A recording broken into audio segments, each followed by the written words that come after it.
বাংলাদেশের ইসকন প্রবক্তা চিন্ময় মহারাজকে গ্রেফতারের প্রতিবাদে এবং সত্তর মুক্তি দেওয়ার দাবি তুলে বুধবার কৈলাসহর স্থলবন্দরের বিক্ষোভ প্রতিবাদ কর্মসূচি পালন করল সনাতনীরা।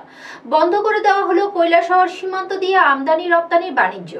বাংলাদেশের ইসকনের প্রবক্তা চিন্ময় দাসকে গ্রেফতারের প্রতিবাদে এবং বাংলাদেশের সনাতনী হিন্দুদের উপর আক্রমণের প্রতিবাদে কৈলাসহরের ভারত বাংলাদেশের আন্তর্জাতিক সীমান্তের মনুল্যান্ড কাস্টমস প্রাঙ্গণে প্রতিবাদ কর্মসূচি পালন করে সনাতনী হিন্দুরা।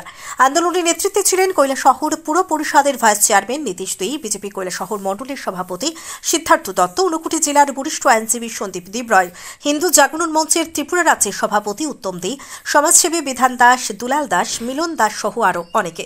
সকাল 11টায় সনাতনী হিন্দুরা প্রথমে কৈলাসহরের ভারত বাংলাদেশের আন্তর্জাতিক সীমান্তের পাশে অবস্থিত মনুল্যান্ডস কাস্টমস প্রাঙ্গণে একত্রিত হয়ে বাংলাদেশ সরকারের বিরুদ্ধে প্রকাশ্যে স্লোগান দিতে শুরু করে। পরবর্তীতে শহরের বিভিন্ন রাজপথে বিক্ষোভ মিছিল করেন সনাতনী হিন্দুরা। আন্দোলন চলাকালীন সময় কৈলাসহর পুর পরিষদের ভাইস চেয়ারম্যান নীতিশ দে জানান, সম্পূর্ণ অন্যায়ভাবে চিন্ময় দাস প্রভুকে বাংলাদেশ সরকার গ্রেফতার করে হয়রানি করছে। অবিলম্বে চিন্ময় দাস প্রভুকে নিঃশর্তে মুক্তি দিতে হবে এবং যতদিন অবধি চিন্ময় দাস প্রভুকে মুক্তি দেওয়া হয়নি ততদিন অবধি সনাতনী হিন্দুরা আন্দোলন চালিয়ে যাবে বলে জানান নীতিশ দে। এছাড়া তিনি জানান, কৈলাসহরের বর্ডার দিয়ে আজ থেকে বাংলাদেশের সমস্ত আমদানি রপ্তানি বন্ধ করে দেওয়া হয়েছে। যতদিন অবধি বাংলাদেশে হিন্দুদের উপর আক্রমণ বন্ধ করা হয়নি ততদিন অবধি বাংলাদেশে আমদানি রপ্তানি করতে দেওয়া হবে না বলে জানান নীতিশ দে। আন্দোলনের রেকর্ড সংখ্যক সনাতনী হিন্দুরা উপস্থিত ছিলেন। পরিস্থিতি নিয়ন্ত্রণে রাখতে কৈলাসহরের মহকুমা পুলিশ অফিসার জয়ন্ত কর্মকারের নেতৃত্বে প্রচুর পুলিশ, টিএসআর এবং বিএসএফ জওয়ানরা উপস্থিত ছিলেন। কৈলাসহর থেকে নিজস্ব প্রতিনিধি রিপোর্ট, নবীন ত্রিপুরা।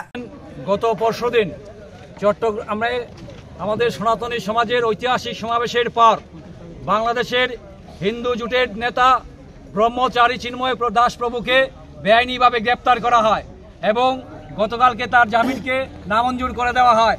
এবং আমরা দেখেছি গত 5 তারিখের পর থেকে এবং গত দীর্ঘদিন ধরে বাংলাদেশের মধ্যে হিন্দুদের উপর জামাতপন্থী মৌলবাদীরা নৃশংসভাবে আক্রমণ সংঘটিত করছেন। বাংলাদেশের মন্দির ভাঙছে, মূর্তি ভাঙছে, মানুষের বাড়িঘর ভাঙছে, হিন্দুদের উপর নির্মম অত্যাচার বাংলাদেশের মধ্যে সংঘটিত হচ্ছে।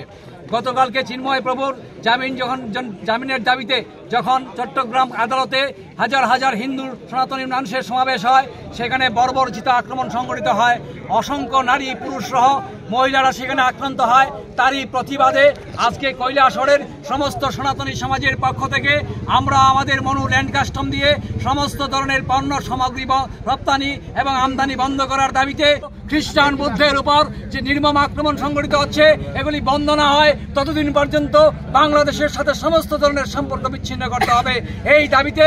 এবং বাংলাদেশের যে 8 দফা দাবি নিয়ে বাংলাদেশের 2.5 কোটি সনাতনী সমাজ যে লড়াই করছে, সেই দাবিকে প্রাতিষ্ঠানিক রূপ দেওয়ার আগ পর্যন্ত সারা বিশ্বের সমস্ত রাষ্ট্রগুলি একজুট হয়ে বাংলাদেশের মৌলবাদী শক্তির বিরুদ্ধে আমরা যুদ্ধ ঘোষণা করব।